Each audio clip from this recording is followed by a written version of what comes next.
Hello everyone, good morning. और अभी अभी यहाँ पर मैं सुबह के लिए खाना बना रही हूँ, क्योंकि आप लोगों को पता ही है कि मेरे घर में ना ब्रेकफास्ट आजकल बन ही नहीं रहा, बस सीधे डायरेक्ट लंच बनता है। तो यहाँ पर ना मैंने ऑयल में आलूओं को फ्राई किया है। और आधे आलू जब यानी 50% आलू जब फ्राई हो गए ना, अच्छी तरह से भुन गए, उसके बाद मैंने प्याज को भी लंबा लंबा काट के डाल दिया है। और बहुत ही सिंपल सी रेसिपी बना रही हूँ, ऐसा नहीं है कि कोई बहुत खास रेसिपी है, सिंपल जो हम लोग सब्जी बना लेते हैं ना, आलस वाली सब्जी की चलो यही बना लेते हैं, कुछ नहीं है, तो बस उस तरह की सब्जी बना रही हूँ। उसके बाद मैंने शिमला मिर्च को भी लंबा लंबा काट के डाल दिया है। और इस सब्जी में ना थोड़ा सा ऑयल कम हो गया था। थोड़ा ये सब्जी है ना ऑयल में बनती है ना तो और ज़्यादा अच्छी बनती है, लेकिन मैंने थोड़ा ऑयल कम ही रखा। उसके बाद है ना धनिया पाउडर, लाल मिर्च पाउडर, टेस्ट के अकॉर्डिंग सारी चीज़ें, और कलर के हिसाब से हल्दी पाउडर भी डाल दूंगी। और इन सारे मसालों को अच्छी तरह से मिक्स कर देना है सब्जी में। इसमें पानी वगैरह कुछ भी नहीं डलता, लेकिन हाँ आप चाहें तो इसमें पनीर की क्यूब्स जरूर डाल दें। पनीर की क्यूब्स डालने से ना सब्जी का टेस्ट और बढ़ जाता है। और जब ये सारे मसाले अच्छे से भुनने लगे ना, फिर थोड़ी देर बाद ही आपको इसमें टमाटर डाल देने हैं। और इन सारी चीज़ों को ना बहुत ज़्यादा नहीं पकाना है, थोड़ा खड़ा खड़ा सा रखना है सारी चीज़ों को, तो ये ना सब्ज़ी अच्छी लगती है। और इसके बाद मैंने नमक डाल दिया। वैसे आप चाहें ना तो इस सब्ज़ी में नमक पहले डाल दें, बट मेरी आदत ये है ना, मैं बाद में डालती हूँ। तो बस है ना, तेल की कमी की वजह से ना ये सब्ज़ी बार बार कढ़ाई में ना चिपक रही थी, वरना ये सब्ज़ी ना थोड़े से ज़्यादा तेल में बनती है, बट मैंने नहीं डाला आज। उसके बाद मैंने थोड़ा सा गरम मसाला डाल दिया था और हरे धनिया, और ये सब्ज़ी बनकर होती है रेडी। और इसके बाद सीधे मैं बनाऊंगी रोटियाँ। Hello everyone, good morning. और अभी ना मैं जल्दी जल्दी किचन में गई, देखो मेरे हाथ में ना आटा लगा हुआ है, लेकिन जैसे ही मैं अपना ना मोबाइल स्टार्ट करती हूँ ना, यानी अपना व्लॉग स्टार्ट करती हूँ ना, तो मुझे याद आ जाता है, पता है क्या? ये याद आ जाता है कि मेरे चेहरे पर बिंदी नहीं है, क्योंकि इसमें मुझे मेरा चेहरा दिखता है ना, तो ध्यान आता है कि बिंदी नहीं है। नहा के फटाफट काम में लग गई और बिंदी नहीं लगाई। अरे मेरे नाखून में चिपक गई है, लग जा। हाँ लग गई। हाँ, तो मैं जा रही हूँ फटाफट से खाना बनाने, क्योंकि जय को जाना है आगरा, और आज भयंकर वाली ठंड है। दो स्वेटर, जैकेट और सूट पहना है ये वाला, और नीचे गरम वुलन, फिर भी हाथों में ना ठंड लग रही है। देखो ठंड से हाथ, जब ज़्यादा ठंड होती है ना तो हाथों का ये हाल होता है, देखिए। और ऐसा नहीं कि मैंने पानी में हाथ डाला है, ये आज की ठंड का नतीजा है, जो उंगलियां ठिठुर रही हैं इस तरह से। सीधा हाथ करो ना तो ऐसा लगता है जैसे बुढ़े नहीं होते हैं बहुत, वो 80-85 साल के, उनकी जो चमड़ी सिकुड़ने लगती है, उस तरह से देखो। क्योंकि यहाँ की ठंड है ना, हर इंसान को बुजुर्ग बना देगी, इतनी ठंड है भैया। और मैं अभी लगा रही हूँ यहाँ पे आटा, और सब्जी बन चुकी मेरी, मैंने पहले ही बना ली थी, तो इसकी रेसिपी मैं अभी ही शेयर कर दूंगी, या कभी भी कर दूंगी आगे पीछे। तो चलिए पहले मैं आटा लगा लेती हूँ, क्योंकि जय को जाना है तो मुझे जल्द उतावल है बहुत। तो अभी मैं व्लॉग है ना नहीं स्टार्ट करती हूँ, पहले अपना काम करती हूँ। तो यहाँ पर है ना मैंने फ्राई पैन में पानी गर्म करने रखा है। ये पानी है ना मैं कैंपर में डालूंगी, जो हम पीते हैं ना पानी, उसके लिए। और उसके बाद उसी में से मैंने 1.5 गिलास पानी लिया, और उससे मैं लगाऊंगी आटा, क्योंकि ठंडे पानी से आटा लगाओ ना तो वो जल्दी लगता नहीं है, एकदम चीचड़ होने लगता है। और गर्म पानी से लगा के रख दो ना तो आटा एकदम सॉफ्ट हो जाता है, रोटियां भी काफ़ी अच्छी बनती हैं। इसी वजह से ना हमारे यहाँ पर तो गर्म पानी से ही लगता है। और यहाँ ना जय मस्ती कर रहे थे कैमरे में देख के, बोलते हैं देखो मैं कितना स्मार्ट लग रहा हूँ, मैं ये लग रहा हूँ, वो लग रहा हूँ। तो मैंने कहा कि जय तुम रियल में इतने अच्छे लगते हो, और कैमरे में तुम ऐसा लगता है जैसे काफ़ी एज वाले हो। और सच बात है, ये कैमरे के सामने ऐसा लगता है कि जय की एज काफ़ी है, लेकिन जय की एज बिल्कुल भी ज़्यादा नहीं है। वो मुझसे केवल 15 दिन बड़े ही हैं, लेकिन बॉडी स्ट्रक्चर ऐसा है या फेस उनका ऐसा है ना, इसकी वजह से वो काफ़ी एज वाले लगते हैं, लेकिन ऐसा कुछ भी नहीं है। तो वही मैं उनसे बता रही थी, तो बोलते हैं मैं एक्सरसाइज करूँगा, मैं अपने आप को फिर से कम करूँगा। मैंने कहा रहने दो, एक्सरसाइज तुम्हारे बस की नहीं है। तो पानी गर्म हो गया, उसके बाद ये रात का तवा मैंने ऐसे ही रख दिया था। तो मुझे ना कॉमेंट आ रहे थे कि दी आप अपने नॉन स्टिक की बर्तनों को ना किस तरह से क्लीन करते हो। तो मैंने कहा कि चलो मैं ना आप लोगों के साथ पे ये चीज़ शेयर करती हूँ। तो आपको ना गैस चालू करके तवे को रख देना है, उसमें थोड़ा सा पानी डाल देना है, और विम लिक्विड जेल ले लेना है, और नींबू का एक पीस, उसको अच्छे से ना आपको गरम तवे पे रब करते जाना है। और धीरे धीरे ना आपका जो तवा है ना वो सारी गंदगी छोड़ देगा। आपको इसमें कुछ भी स्टील का ब्रश वगैरह घिसने की ज़रूरत नहीं होती है। और अगर आप चाहें ना तो इसके अंदर थोड़ा सा बेकिंग पाउडर यानी बेकिंग सोडा जो होता है ना, वो भी आप इसके अंदर ऐड कर सकते हैं, तो उससे और भी जल्दी है ना ये साफ़ हो जाएगा। लेकिन नॉन स्टिकी में ना मैं थोड़ा बेकिंग सोडा कम यूज़ करती हूँ, क्योंकि मुझे रिस्की लगता है कि कहीं इसकी लेयर ना निकल जाए। तो अभी देखा आपने, मैं नींबू को अच्छे से रब करती जा रही हूँ। उसके बाद है ना मैं विम लिक्विड जेल थोड़ा सा ब्रश में लेके और ब्रश अच्छे से इसमें गर्म तवे पे रगड़ दूंगी ना, तो पूरा मेरा जो तवा है ना एकदम साफ़ हो जाता है। और मैं अपने नॉनस्टिक की बर्तनों को ना इसी तरह से क्लीन करती हूँ, चाहे वो तवा हो चाहे वो कढ़ाई हो। और लोहे के बर्तन को भी ना आप इसी तरह से क्लीन कर सकते हो, आपके बर्तन एकदम नीट एंड क्लीन रहेंगे, कितनी भी चिपचिपाहट हो। क्योंकि कल मैंने आलू के पराठे बनाए थे शाम को भी सुबह भी, तो ये मेरा जो तवा है ना पूरा इतना ख़राब हो गया था। और मैं आपको इसीलिए दिखा रही हूँ कि जो स्टील का ब्रश है ना वो केवल मैंने पकड़ने के लिए यूज़ किया है, ताकि मेरे हाथ ना जले। अदरवाइज मैंने सॉफ्ट सा एक अपना ब्रश लिया है बर्तन मांजने वाला, और उसी को ना बस हल्के हल्के हाथों से मैं रगड़ती जाऊंगी। बहुत ज़्यादा हार्ड हाथों से नहीं रगड़ना है, हल्के हल्के हाथों से बस आपको गरम तवे पे रगड़ते जाना है और आपका तवा एकदम साफ़ हो जाएगा। मैं अभी आपको धो के भी दिखाती हूँ, और आप देख रहे हैं तवे की जो किनारियाँ हैं ना वो कितनी साफ़ होने लगी हैं। और मैं किसी भी स्टील के ब्रश का यूज़ नहीं कर रही हूँ, वो केवल मैंने पकड़ने के लिए ही लिया है। बस आपको नींबू के साथ है ना विम लिक्विड जेल डालना है, पानी डालना है, और बस उसको 10 से 15 मिनट रगड़ देना है और आपका तवा एकदम साफ़। तो चलिए मैं इसको अच्छे से पहले रगड़ लेती हूँ, फिर मैं आपको साफ़ करके पानी से धो के भी दिखाती हूँ, और उसके बाद ही मैं रोटी बनाऊँगी। क्योंकि गंदा तवा रखा था, मैं इस पे रोटी नहीं बना सकती थी। और जब मैं इसको साफ़ कर रही थी ना, तो मैंने सोचा ये क्लिप तो आप लोगों के साथ में शेयर करनी बनती है, क्योंकि काफ़ी मुझे इस चीज़ को लेके कमेंट आते हैं कि दी आप अपने बर्तनों को किस तरह से क्लीन करते हैं।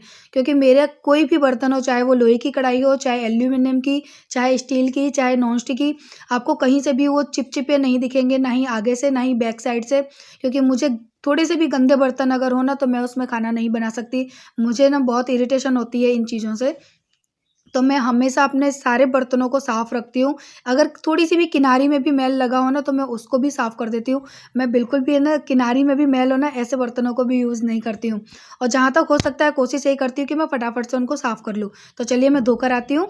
देखिए, अब धोने के बाद आप तवे की कंडीशन देख सकते हैं। मैं अच्छे से पोंछ के फिर आपको दिखाती हूँ। फिर उसके बाद मुझे रोटियाँ भी बनानी है। अब आप बताइए कि कैसा लगा मैं आप लोगों को मेरा तवा? तो आप लोग भी एक बार है ना इस ट्रिक को फ़ॉलो करना, और आपके जितने भी नॉन स्टिक के बर्तन हैं या लोहे की कढ़ाई है ना, वो सारी अच्छे से साफ़ हो जाएँगी। तो चलिए अब फटाफट से मैं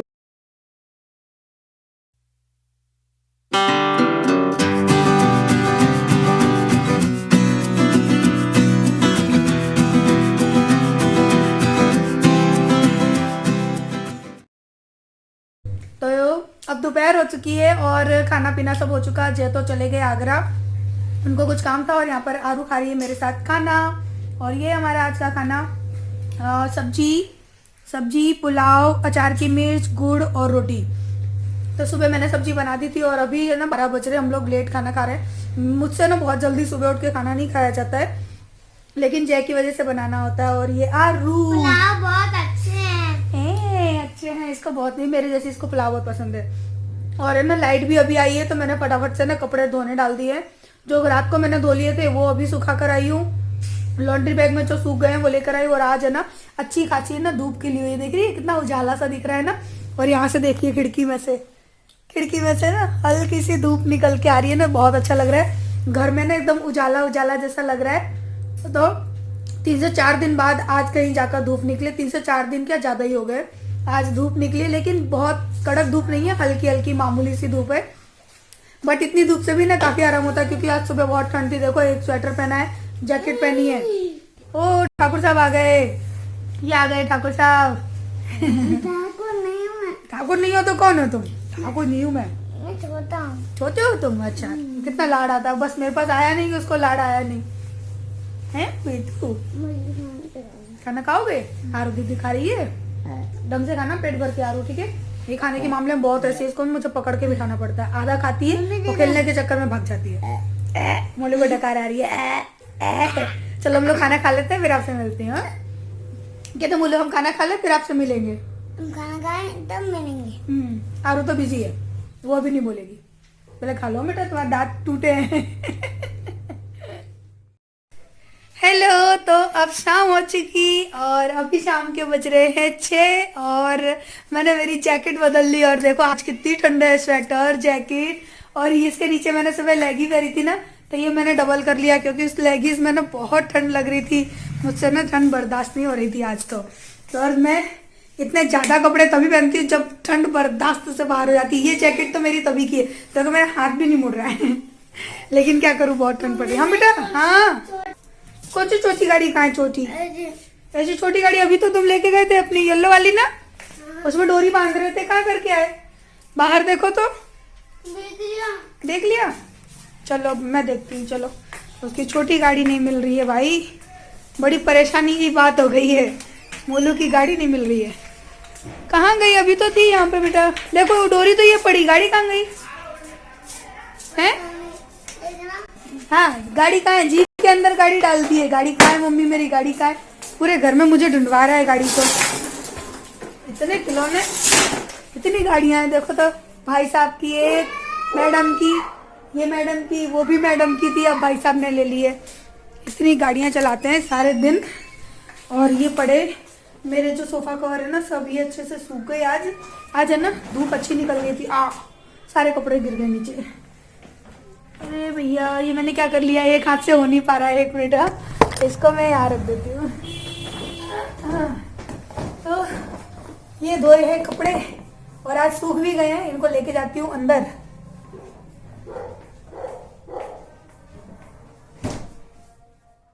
अब मैं बनाऊंगी मेरे लिए, आया कोई पानी वाला। मैं तब तक है ना दूध गर्म करने के लिए रख देती हूँ और मैं कॉफ़ी बनाती हूँ। मुझे बहुत तेज ठंड लग रही है। कौन है भाई? 5 रुपया बोलती हूँ मैं, पानी वाले। तो देखिए, अकेले मोलू ने मेरे घर का क्या हाल किया है। नीचे से दिखाऊं? देखो, ये अकेले मोलू ने किया। यहाँ पर मैं अभी कपड़े घड़ी कर रही हूँ सारे, उनको मैं अभी रख रही हूँ। और मैंने यहाँ पर ना मोलू के लिए ये मंगा के रखा है। मोलू क्या कहते हैं इसको? क्या कहते हैं इसको? चमचा कहते हैं ना, है ना? फटाफट से भरो सारे खिलौने। ये मंगाओ ना कि अभी चमचा मंगा रही हूँ, रुक जा। तो वो ना फटाफट से सारी चीजें रखने लगता है। जल्दी भरो। और देखो, अलमारी के ऊपर से सारे टेडी बियर उठा के ना इस वाले कबर्ड के अंदर भर दिए। तो कोई मुझे कह रहा था ना कि दी अपना कबर्ड ऑर्गेनाइजेशन दिखाओ, नीचे उतर चार उस पे से। तो क्या है कि मैंने कुछ भी अभी कबर्ड ऑर्गेनाइज नहीं किया, मैं जस्ट कपड़े घड़ी कर रही थी जो मैंने आपको अभी दिखाए थे। तो मैंने कहा चलो दिखा भी देती हूँ। तो यहाँ पर रखी है हमारी ये सारी टॉवल, आरू की, मोलू की, मेरी, सब इसी जगह रहती है। मोलू ऐसे नहीं करो। और यहाँ पर ये जो 3 बास्केट है ना, इसके अंदर है जय की सारी शर्ट वगैरह जो होती है ना, जो प्रेस नहीं करती हूँ मैं, वो इनमें फोल्ड कर करके रख देती हूँ और वो आराम से रखी रहती है और ये गंदी भी नहीं लगती अलमीरा। और यहाँ पर है जय की टी शर्ट है, ये सॉल अभी जय ने रख दी है यहाँ पे। तो ये जय की सारी टी शर्ट है, तो ये जय के सारे जीन्स और पैंट, ये पैंट है इसके अंदर, और जो मक्खन कपड़े की बोलते हैं ना, हाँ बेटा, वो है। यहाँ पर है लास्ट में जीन्स सारे। ये एक वुलन की जैकेट रख दी है अभी फिलहाल के लिए। और यहाँ पर ना मैंने ये जो कबर्ड मंगवाया था ना, ये बॉक्स मंगवाया था, तो यहाँ मैंने जय के लिए ही इसको यूज में, जय की वजह से ही मंगवाया था। तो यहाँ मैंने रख दिए उनके जो कपड़े होते हैं वो, और इनकी जो स्कूल और कॉलेज की कुछ जो चीज़ें हैं ना, वो यहाँ पर रख देती हूँ। इन्हीं के सारी चीज़ें इसमें ना आपको कबर्ड में जय की मिलेंगी। बस एक ये जो है ना बॉक्स, ये अभी क्या है कि मुझे यहाँ से इसको बनवाना है। तो इसके अंदर मेरा एक सूट टंगा हुआ है, कुछ ये हैंगर है, ये खाली है। और यहाँ पर है ना जय रखते हैं अपने स्कूल की सारी चीज़ें, कॉलेज की सारी चीज़ें आपको दिख रहे हैं। ये सारे जो होते हैं ना पेपर वगैरह, जो पैम्पलेट वगैरह होती हैं, ये सारी वो रखी हैं। ये उनका बैग रखा है, कॉलेज वगैरह जब जाते हैं वो तो ले जाते हैं। तो बस ये था हमारा, देखो इस वाले कबर्ड का छोटा सा ऑर्गेनाइजेशन। ऐसा नहीं कि मैंने अभी किया है, ये ऐसे ही रहता है। और ये नीचे हैं, मैंने जस्ट अभी रखे हैं ये सोफे के कवर है, और कुछ एक्स्ट्रा जो सोफे के कवर वगैरह होते हैं ना वो, और मेरे कुछ ब्लाउज वगैरह भी रख दिए। तो ऐसा नहीं है कि मैं बहुत अच्छे से ऑर्गेनाइज करके रखती हूँ भैया, मेरा घर छोटा है, मुझे मैनेज करके चलना होता है चीज़ों को। और ये वाला कबर्ड है ना, मैं अभी आपको अगर दिखाऊंगी ना तो आपको चक्कर आ जाएंगे, इसलिए मैं नहीं दिखा रही हूँ। पूरा अनऑर्गेनाइज रखा हुआ है, जब उसको ऑर्गेनाइज करूंगी ना तब दिखाऊंगी। जय वाला जो कबर्ड है ना, मैंने 1 महीने पहले ऑर्गेनाइज किया था और वो अभी तक वैसा का वैसा ही है। लेकिन उस वाले में ना क्या है कि मेरे जो कबर्ड है ना उसमें स्पेस ही नहीं है, पूरा ओपन है, तो वैसे ही खुला पड़ा रहता है। और उसमें ना आरू की सारी चीज़ें रहती है, तो वो पूरा कबाड़ा कर देती है। तो मैं सच कह रही हूँ कि वो ऑर्गेनाइज नहीं है, इसलिए मैं आपको दिखा नहीं रही हूँ। और यहाँ पर अभी हो रहे हैं कपड़े घड़ी, और कहीं पर रामायण का पाठ हो रहा है ना, इसी वजह से मैंने अपने ब्लॉग को शूट भी किया था, क्योंकि आवाज़ बहुत। तो ये शाम के खाने की तैयारी चल रही है। अभी मैंने कढ़ाई के अंदर डाला है जीरा, यानी तेल डालने के बाद जीरा डाल दिया है, और जीरा अच्छे से भुन जाएगा तब थोड़ी सी देर में डाल दूंगी हींग। और हींग डालने के बाद यहाँ पे प्याज और हरी मिर्च को मैंने काट के डाल दिया है, उनको मैं अच्छी तरह से फ्राई कर लूँगी। और जब ये ना अच्छी तरह से फ्राई हो जाएंगी उसके बाद मैंने यहाँ पे सब्जी काट के रखी है, आलू, गोभी और मटर, तो वो यहाँ पर मैं ऐड कर दूंगी और इनको भी अच्छी तरह से मिक्स कर लेना है। और सच में इतनी ठंड होने के बावजूद भी ना इतना सारा काम करना पड़ता है, और मर्जी हो या ना हो करना ही पड़ता है, क्योंकि मजबूरी है कहीं ना कहीं हमारी। और फटाफट से ना ये सब अच्छे से भुन यानी मिल गया ना, उसके बाद डाल दिया है मैंने नमक, और नमक डाल के एक बार फिर से चला लूँगी, और उसके बाद डालूँगी हल्दी, और बाकी के जो बेसिक मसाले हैं वो मैं थोड़ी देर बाद डालूँगी, अभी नहीं डालूँगी। और आज पता है मुझे इतनी हंसी आ रही थी ना कि जैसे ही मैंने डंडा उठाया ना मोलू के लिए, वो सारा काम स्टार्ट कर दिया उसने, क्योंकि जब तक डंडा ना उठाओ ना तब तक है ना ये मानता ही नहीं है। मैं उसको मारती वगैरह कुछ भी नहीं हूँ, बस डंडा उठाने की देर है और फटाफट से सब अपने काम पे लग जाते हैं, और पूरा घर है ना थोड़ी देर के अंदर ही साफ। मुझे ना जब मैं डांट के आती हूँ ना उसके बाद मुझे किचन में आके बहुत हंसी आती है मोलू की हरकतों पे। और आरू भी ऐसी है, जब डांट पड़ती है ना तो फटाफट से सफाई स्टार्ट कर देती है। और उसके बाद ना यहाँ पे मैंने बेसिक मसाले डाल दिए, हल्दी और धनिया पाउडर, नहीं सॉरी, लाल मिर्च और धनिया पाउडर। उसके बाद डाल दिए मैंने टमाटर, और यहाँ पे सब्जी मेरी बनके होने वाली है रेडी। और लास्ट में डालेंगे थोड़ा सा गरम मसाला, बस स्वाद के लिए, बहुत ज़्यादा तीखापन नहीं लाना है सब्जी में। और जब मैंने इस तरह की सब्जी बनाई ना आज, तो जय ने बोला कि ऐसी सब्जी है तो फिर है ना पूड़ी बनती है, तो फिर आज मैंने पूड़ी बनाई। बोले पूड़ी बनाना तो बनता ही है।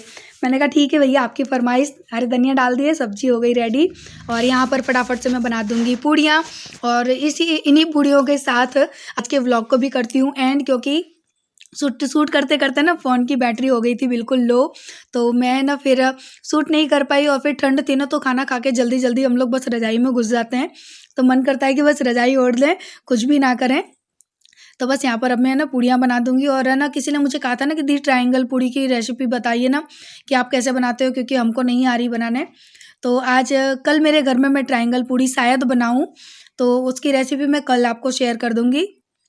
और किसी ने मुझे कहा था कि नारियल के लड्डू की रेसिपी बनाइए, तो बनाऊंगी लेकिन थोड़ी सी, क्योंकि मेरे घर में मेरे अलावा कोई भी नारियल के लड्डू नहीं खाता, जय, आरू कोई नहीं खाते, इसी वजह से मैं नारियल के लड्डू है ना वो बनाती नहीं हूँ।